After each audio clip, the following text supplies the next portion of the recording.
Noordus an down tuchan siad a nocht agus beic sé chom beic sé deachar. Is tóg rud breise atá le buinte nacht ná má bhún sibh an cléthe le cheannis tá is a goibh go méid an cléthe ceannis a rasin so is bua eile é agus rud eile spruc eile is tócha bheith an den ar nóg se. Tá ceart go bhíad is bua eile ach níl ag díorú ar cléthe ceannis na mún, tá ag díorú ar cléthe le ceannis ar an ihe nacht, beic sé deachar an an Clare, tá trúracha nó cethracha a bhí Noordus ar an dánach agus tá taíacha. So is úntaach an deis ag chunta Clare an nacht. Agus an caiún seo chur letéamh agus buáil an nacht, so catfar bheith an ardal agus béimiid ar an ardal. Well, as a group, we're together since January the 1st. You know, we've gone through a strenuous training program, a number of challenge matches. So, you know, 6.5 months preparation for today. We're ready. We feel we're ready. We're nice and relaxed there. So, huge challenge ahead of us, and we're looking forward to it. 3 of your starters featured for Clare in the senior final last Sunday. Has it been difficult to lift their spirits after that defeat? Look, I suppose they haven't time to think about it. Drawn against Tipperary on Saturday week. Huge game here tonight. So, I feel best medicine after a defeat is to get out there and hurl again. And coming into our setup, it's fresh, it's different. This is a one-off game here this evening. Everything on the line, a place in the Munster final at stake. So, you know, the lads are our leaders, so we're expecting big performances from them again this evening. Is caithfidh go bhfuil takeóirí limní nacht ar áfach. Nis begáin McNamara a chola ríist ach ben lína lechúil bunchlochanta spáis cúpla seachnain tá scór na cinnte arróna an lynch máscailtar chun cíine a bhí Kyle Hayes ina anchor ceart taobhleis. Curig Ian Galvin má tá síl de hortéile ar siúd a nacht agus an beg san Samuel. Se Thomas Grimes and Josh Adams an te nachrúta a dianta Iverden agus becheicmach ard chóra goláir na parke mar me Colin Ryan agus Robbie Hanley Ryan go háirthe ar Osla Dernach.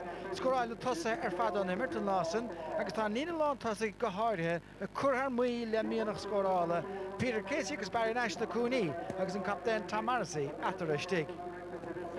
Gwaid mar dúirtan bainne Stirling níos tuisce tá talbúch nar bhar dianta ag an glár ach an dá tuisce bheith seán chiad chléthe be sé táchtach go socróidí síos go tapig beag mórán a brad dáréir ar cunasaí anig an lán cholí Dara Walsh ar Tom Morrissey as beag cinreacht tastáil ó ar na síintre las móga David Fitzgerald.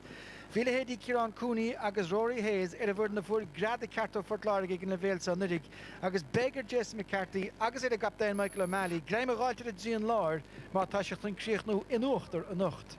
Nis toshe browsacha se Ben O'Gorman agus Ian Galvin sa lelíne más féile ho siúd agus lena rothir an tenad cosnata seo a stracha sa chéile diatoch le hédí Aaron Shannon na stig do máistí dhéanamh. Mar a dearm be glocht na park an sa cumad súil géir. Febhlíon is fethe ach seo chun limnach agus Thomas Grimes búirt isteach a gceisiú agus tá san leis adul trast an chúil agus ar dheis mar sin nó well go leis céal leistigh den gúile agus go san mithe ar dheis agus tá chiad scór aimse 10 second mar sin agus an fear nár hostig an láidearnach agus a rion fácaige ar chúrsaí láthirichan sa. Ach mar dúr Tipperdarn marach mar cios na chuignum tí díag tosig bheith chuir ar fadar a tóca go deasca Dan Joyan sa seo chun cin lynch náibh úntach an bóta darnach ach tá seans ar chúlan sa ge Peter Casey. Bhíon bardúir de mó go tapag an san se gláran san a fillid cúil agus peintach an derig. Iireachta cóhénig an sahanis agus bhfuil san an trasná glanta agus an freigra díircha bhí tastáil ó Chalan Corbett ón dulach an san agus caiisiid ceimsigh Aaron Gillan an láidearnach. 7 ó focan na saoire agus tá an chiad ceann a nocht chur ar se trasná aige. Caiithtain sa an áir de leo réist agus mar a dúirtain an lína lechúid na limnach nis tá David Fitzgerald bucán a chun cín agus tá prise feite agus tá peinte leis feite sin scór a sportag an choréile cosúrálta.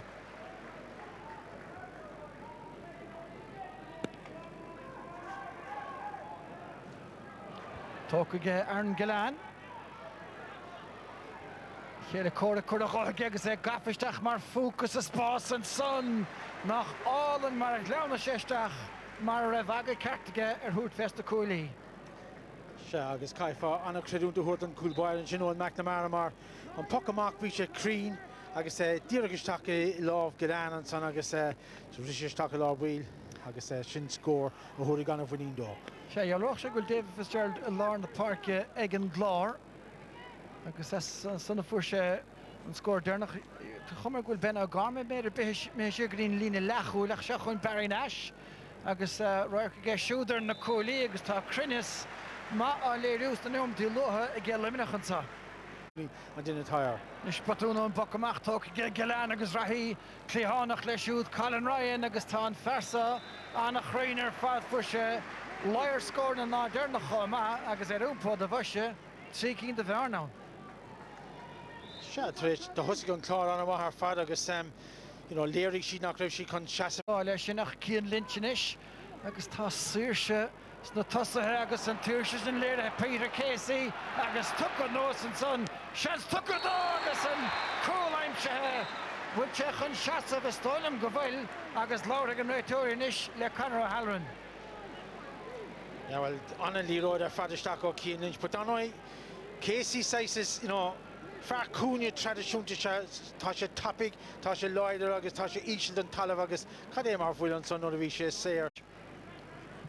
Stechan sa, Jason McCarthy a córacach, snappathe leis I ggé Tom Morrissey agus bicharcamach peintin sa gin gata an lecht na himar an lá déirnach agus chláir a scórinis. Well, caiigh an chlár an son a bheith a bhaid níos mós an ordan an son just ag búlaí ruúd a suas tá Kyle Hayes ag seasamh just os cór an dín ó stig sa dí an son agus tá ceanú cúig sellh hena féin feitice. So caiigh an chlár seo harú agus dul sús na clíháin. Rééis Tom Morrissey gebrú annach ruiger fadach glanta well Neil Morrissey fós ann decreachta ige Conor O'Halloran cabhair ige agus Con Smith ach lana ach fichar sin trúr ó limnach an son buirte go fad le Cian Lynch buirte leis i glíháin Lynch ach buirte isteach ige ach dianta I mun scórála cogus a ríist crain díadach an boc amach. Cháhansa Barry Murphy in Stutterson nach árdach buirte crain ige. Beidir Fitzgerald Spruckenson agus Cian Lynch an teanga bháil agus tá sé feite ige fear einach cil na móna an bhertnis leis na síinte seach an Jason McCarthy which is the báideach brú agus tá sé gafaláistigh sean seans agus nadathe go hálinn ar fad ige Billy Connors. Well, sin an scór ar fad agus sin an céadúir go raibh siad ag rithè gona cosantóirí limní an son agus féachar sin mar cúil agus tá nói amaducht an son ag an cosantóirta caiisian cumán agus cárta buí an son foiite ag Seán Finney a bhíon gá leis in áiríre, but sin an céadúir agus beidir sin an céadúir a chuig sí sústa teán le luas agus just cúpla pas das sin cóimar das agus isteach sa líon tán. Cárta buí tuilte ige Seán Finn do hénig a chanach go bhá. A rééis tá siad chur pasan na garid crahús báis gluchas an son gluchas agus crinnis ina dhéanach is dechar buchantir an Gleán. Well, you're in sin chorus limní an son pasan na garid an son sais stílim ar mar sin. Mar sin pointtaim sé ige gilibh géalte nó go mé sé géalte. Buirte isteach an son agus an Gleán. Fnacht leistig den gúlaí an son agus bhfuil son díreach leistig den gúla tá go dain tá fersa go mór as cúna bhfuil nacht. Agus ríis mai ag an tuair féchan líróid a tháinig isteachar ag tuairt an buntáiste omláán dó an son agus ní ribh déanamh go casa nócríochtaí sé go thúntaché. Chuna chintiúna bechéin teanga bháil planán Colin Ryan. Suas a Joe Gillan agus cégar se leistíir an son de Rory Hayes ahrú dianta ag an glár an sonnach. Is cuma cétar ar an Gleán tá tinne ar chreicean an nachtaige. Cinnte tá Con Smith táing trastanis an taobhile sé cúlín hena féin aige agus Con Smith bhí a thosaigh ribh ar Cian Lynch sin tá sé sin take trastan sanach bhíoh seanna dhechar smacht cumad go lean beag an muín sin cóthir aige nocht. Sin sé nómatí a caitan sa ar fort na ngáil Pocamach buirte go David Fitzgerald Cian Lynch chur breúir ní bhíon lethecinn agus de chláiríní go séileh clitarach Jason McCarthy gháil isteach an son a chobar faige dar a fanning an lán chulaí. Nis tócan so ge Galvin, Ian Galvin nar lúmar ultna Magadisha. Jahar choilim agus sin anna scóra ba, anna cheannar fad ge Galvin. Agus mar das no sé se gimmert. A se chama. Lanún to Sun Susan Park, maar tugan sin tú fás bás. Fé kan méid spás ag Bally National is bigse compórda an Ceannseo bhúla. Se ile resúnta géan sannach bhí de limnach run an Lynch. Búilte láideach aige, freistan na park atá aige Barry Nash agus tá Lewis an sa aige Nash agus tá Darragháilt chur a gáige stachcan í Galán agus tá sé chur a thar sé trasnáin aige siúdach réise deisina chúl. Agus sin in roid tá Bally Nash ag rithis stark ar an Galán ag rithis ní líng mar a defa chun tachtar an í roid agus tí mar nach fór sé cool ag cíimiid an méid Rahí atá có cí Lynch an sin agus Galán tá trasna Peter Casey sa Victor, you know, no Lynch réist agus seachas túirt fé scór agus bhí Hansen san na gitá Galán buinteach aige an fear máfeit aige siúdar a chéile córic sásta leis a gúlín.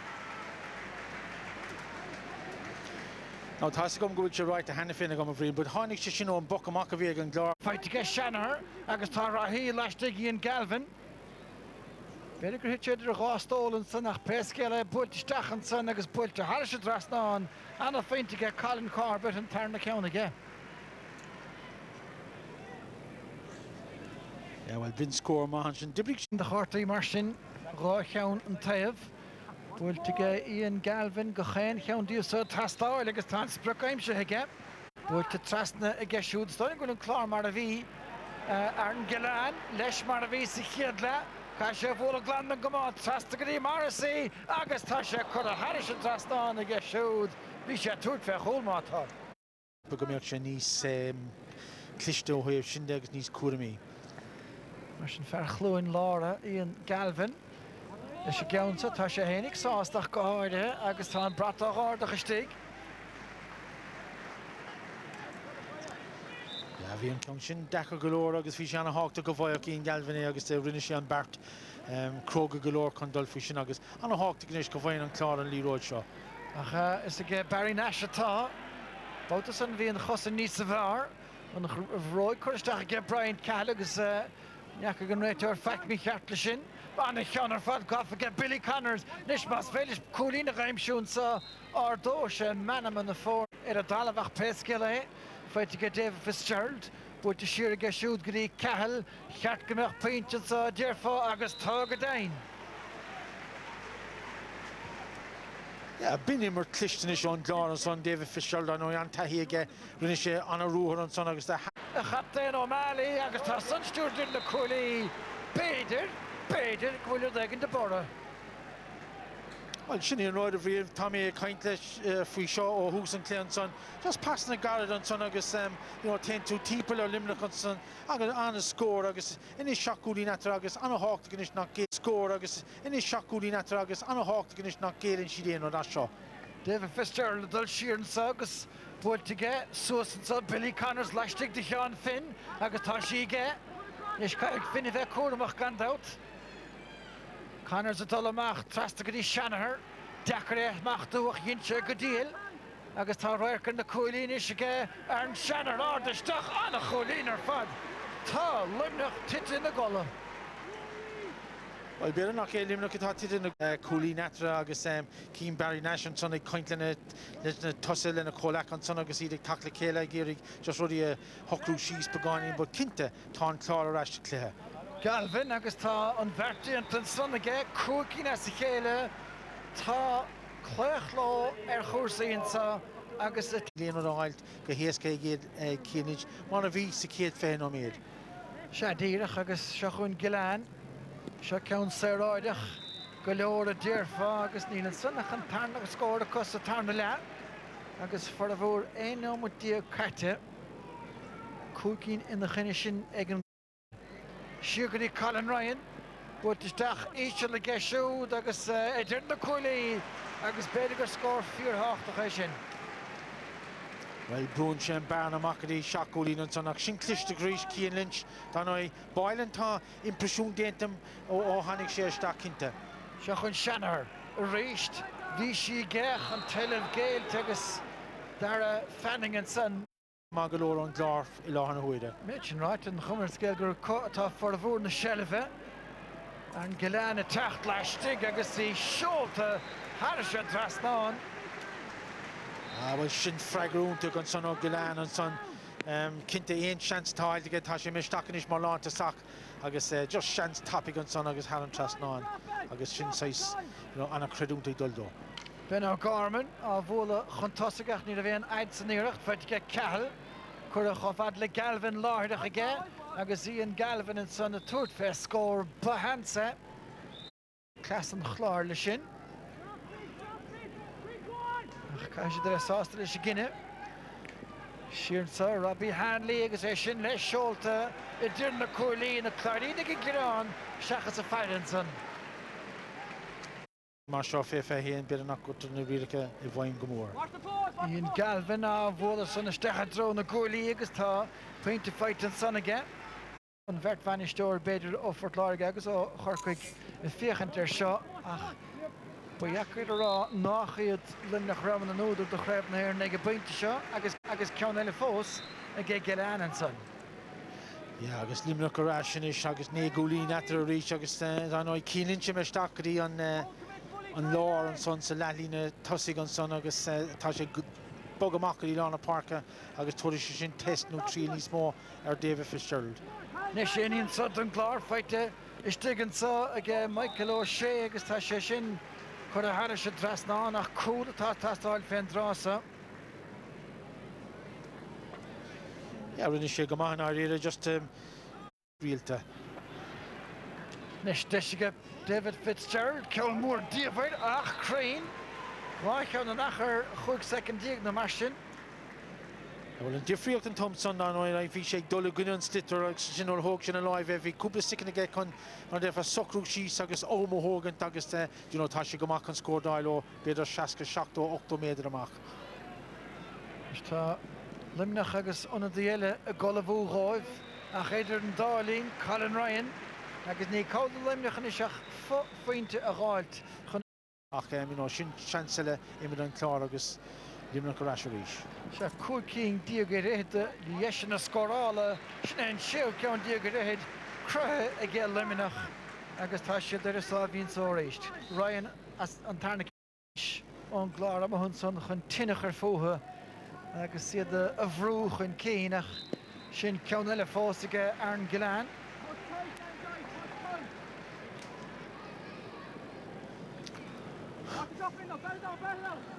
Nis Búilte isteach an son agus a rééis tá Aaron Shannon buca isteach irim le cearnó ag an glár rééis Ben O'Gorman ach tócann sa agus gemeach leis tá Andrew le túis Cosgrave isteach a méle chuúd an báidúir take amach agus déach sé bheith híos leis Barry Nash gan éach an chamá an láimh bháin idir gomáin a gceach a réon scórála hénig agus chéad nó mat goidir inis. Sinna bhfuil fácann agus beg limnach a eolóch sé sa chluthe ceannis. Rónán Lynch chur san Harris a trasná ceann anna bhrá ón na lehénig den barc.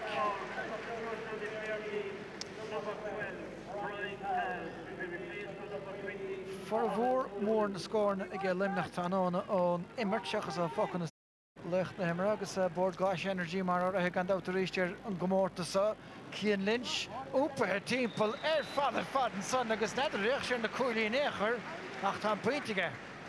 Ja, agus tá meam bil Cian Lynch bhaid níos éfachtí nó a bhín sé stige lár bín an immer timppel nó a bhín sé musta clíán únta sais bín sé ar an imime agus nó a bhín sé stige lár déach sé 6 Se point eile fósan son ag Aaron Gillan lecht na himmeran sa tránóna agus tucha second na maisina dul so bhfuil trí nómata an sais cóimar atá cá ó so go mí si ag tréáile chéile níos ní éon síseí go cá mar tá si dasan gomórtas. Se chun Gillan a rééis take eileistigh agus tá sé chur a Harris a trasnáin a gin san deisir chúl. Ach níor bhéidir le éon láimh seáil déon tuairt íon bheith a bhar san nacht. San I céine gona corcaí meam bud anna Fasca Johnson is trú ná fór Cian Lynch cúlín. Well tá cúlín feite an sun carcaróir a get Paddy a Hearn. Ach féchar seo a gháinil Taka near the and the China. Martin Barna cooking the fine tea because for the gradulation, I think Queenie and Clare are going to Fort Lair get a point to Dana Cacolor and Sonica. I guess I shouldn't fight and son again, Padraig Lachlan. You know, Neil Galore around in Ishkari. But go back and Clare Gearig. All right, thank you, but Limerick. But go back to Gearig on the road. The Bruce Shock is Coolini dial on last mo. Manny Heva has Coolini dial again. So, well. I guess gone out again. Level son, if you're in a good contain chance of wine, I guess my boat rurt had a first chance in this chance of wine. A race, Tasha tossed on paint Hoganson, Michael Maloney and Bouterson. Yeah, but on different on Clare and Thompson. 15 points, I think, this evening. You're motoring pretty well. Yeah, sure, it's good to back it up. Like, there's no point in beating Tip well and then coming here and well, we're delighted to get the win, obviously, but we're just showing that we're not just going to win one match. Like, we're here to do the best we can and go as far as we can. We're the last team left in Limerick, like, so just want to do as best we can. The way that Clare came back at you a little bit at the start of the second half, they closed the gap to 5. Were you kind of looking at and saying, God, what have we done here? Because you were in such control in the first half. It was kind of the same last day against Tip, if you remember. I know, but I suppose the Tip game did stand to us that day. They come back fighting as well, so we know how to handle it.